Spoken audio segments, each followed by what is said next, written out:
Hello everyone, my name is Eva Rick and today I'm being hosted by the Product School to talk to you about how to grow your career as a PM in the era of remote work. So before we start, I wanted to give you a little background on myself. I'm a digital product manager and I've been working in digital products for the past 5 years. And I'm based in Madrid in Spain, where I'm currently working as a product manager at Cabify, which is a mobility company focused on making cities better places to live in. So, as I mentioned, today I want to talk to you about the era of remote work in the context of a product manager's career. So I hope that my personal experiences and insights will help you, and especially if you're anywhere near a career change or a change of focus during this weird era that we're living. Some of the key takeaways that we're going to be talking about today are going to be the open window of remote training, how to make the most of an online interviewing process, and how to survive a remote onboarding. So let's get started. As you know, we are living the largest global shift to working from home that humans have ever experienced. And we're forcefully adapting to a world happening entirely in tools like Slack or Zoom in the midst of difficult times with lots of unknowns. So as you know, as product managers, we are very familiar with flexibility. We breathe adaptation. So this past year, we had to obsess over how to adapt our product so it would still offer value to our users. But we did this already with the right mindset to adapt. The world of a digital product manager is no stranger to pivoting, iterating, experimenting, and discarding. So we had an advantage. Our mindset was already the right one to bend, shift, and reattach as demanded by the circumstances of these tough times. So given all this, why not apply the same mindset to our own career growth? Given that I went through this change in the middle of the forced remote era, I'd like to share some tips and insights on different parts of the processes. And these will be focused on 3 points: training, interviewing, and onboarding. So let's start with the first one.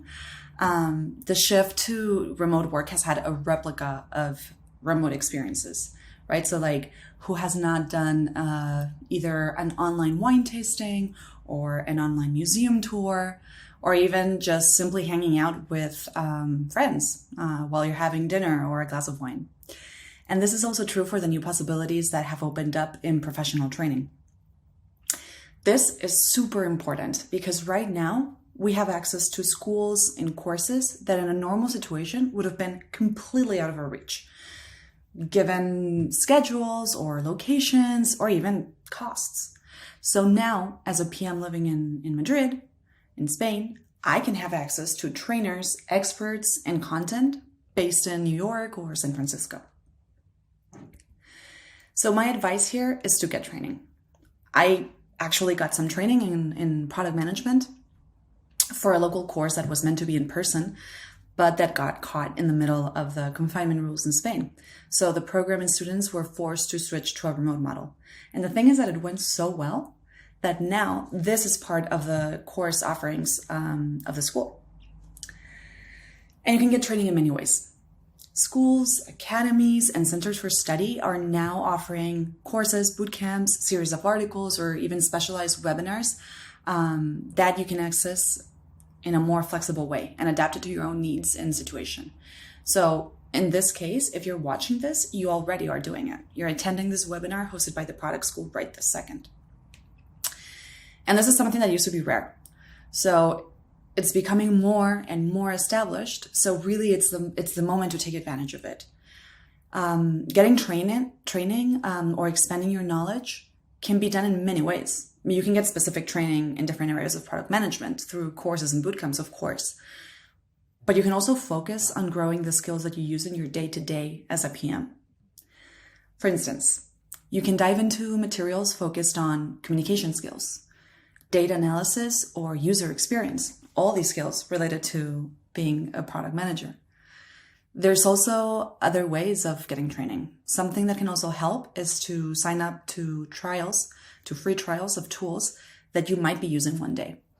So you can look for design tools like InVision, teamwork tools like Miro, analytics tools like Google Analytics. All of these have free versions, and exploring them will help in expanding your knowledge and their usage, but it also may come in handy to have alternatives in your stack when you need them. And there's also a trend in materials focused on remote work, and new processes and tools are coming up every day. Even some that exist that are improving after this year, right? Miro, for instance, is a great example, as its usage has increased severely with the lockdown policies around the world. So I definitely encourage you to dive into them and keep an eye for what's coming. And you can do this through newsletters, online literature, and such. And so let's assume that in the process of growing your career, you've already gotten your training and you've reached the point where you are ready to take the next step and look for a new position. So as any out of the ordinary situation, it has its pros and cons. So we're going to review them one by one. When you attend an interview as a candidate, being able to go through this process in your own space, your home, has lots of pros. But it's also important to nurture them and make sure that you're creating a professional environment, right? I won't get into how weird it can be to interview someone with a background full of dirty laundry or laying on their bed. So try to be as respectful with your appearance and your environment as you would in an on-site interview. There's also the focus factor. So taking a video call at home will help you have a lot more focus than what you would get in an unknown office with people passing by or many other distractions. So you can nurture this by booking some space that will be just for you during this time. It can be very difficult to talk about your latest achievement if your roommate next door is singing some opera. So of course, it's normal in a context like this pandemic to have unavoidable interruptions like babies crying or kids suddenly opening the door. Just be natural about it. You also probably want to end up in a company that is understanding about these kinds of things. And of course, there's the scheduling issue, which is an obvious one. And being able to make time throughout your day to take a call is not the same as booking an interview in the middle of the day to a place where you have to commute to and from, and will give you more chances to even concentrate more interviews in a shorter period of time. But try to be even more flexible than you normally are. Your interviewer is going to really appreciate it if you offer more slots than Friday 3rd between 8 p.m. and 9 p.m. And something similar happens with the cons of interviewing from home. The obvious psychological distance is one of them, both for the interviewer speaking to you from a screen and trying to assess whether you're a good fit for the company, and for you, as you're both trying to present your professional self and also evaluate whether the company is a good fit for you. So to balance out the coldness of the situation, make sure to do things like looking at the person right in the eye, staring at the camera as much as you can, and really try to think that they don't see the normal engagement that you might have. So make sure that your body language is responsive to the information that you're getting and giving. Another common issue to a remote conversation is, of course, the connection problems.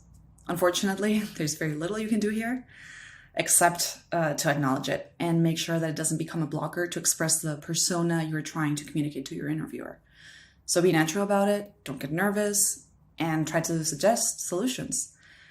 Turning off the camera or having a backup tool to continue the conversation, even if it's just a phone call, are all good ways to deal with it. And always keep in mind that your interviewer will have, or at least should have, a way to deal with these kinds of situations.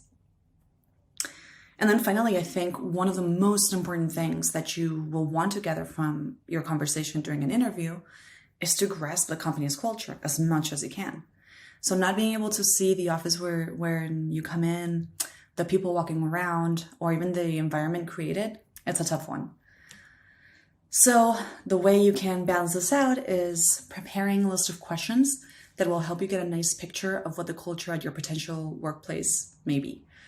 So list the things that are important to you. And these things can be diversity, remote policies, team building practices, all of them. Just list them and ask about them. And now we're going to change the scenario So you've trained, you've interviewed, and you have gotten and accepted a job offer. It's time to get onboarded. Now, in a non-remote onboarding, you typically will spend your first week getting to know the space, the team, and the company itself. You will get lots of welcome lunches and coffee breaks and introductory meetings. But that doesn't have to be so different in a remote environment if you play your cards well. And of course, there's always the element of the company helping you out here, right? So this is the common denominator. In all the areas that we've talked about so far, think always that you want the company to have all this figured out as well. So let's go through some tips that will help you get you through this process and survive the challenge. The first, although obvious challenge, is to get to know your team, your stakeholders, certain roles in other areas, the company in the end.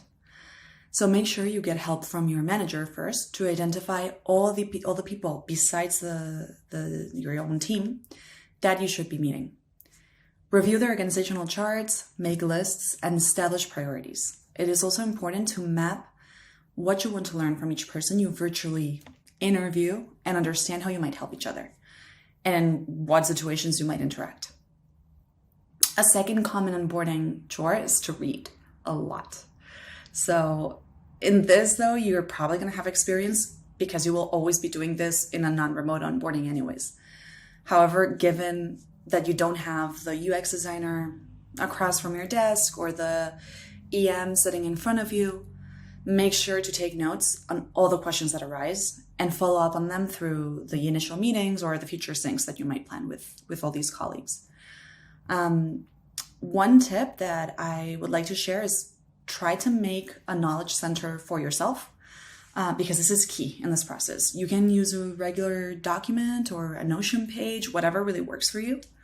But you will for sure want to get back to some documents and data. And until you know exactly where to find them, this will have some effects on saving time and anxiety.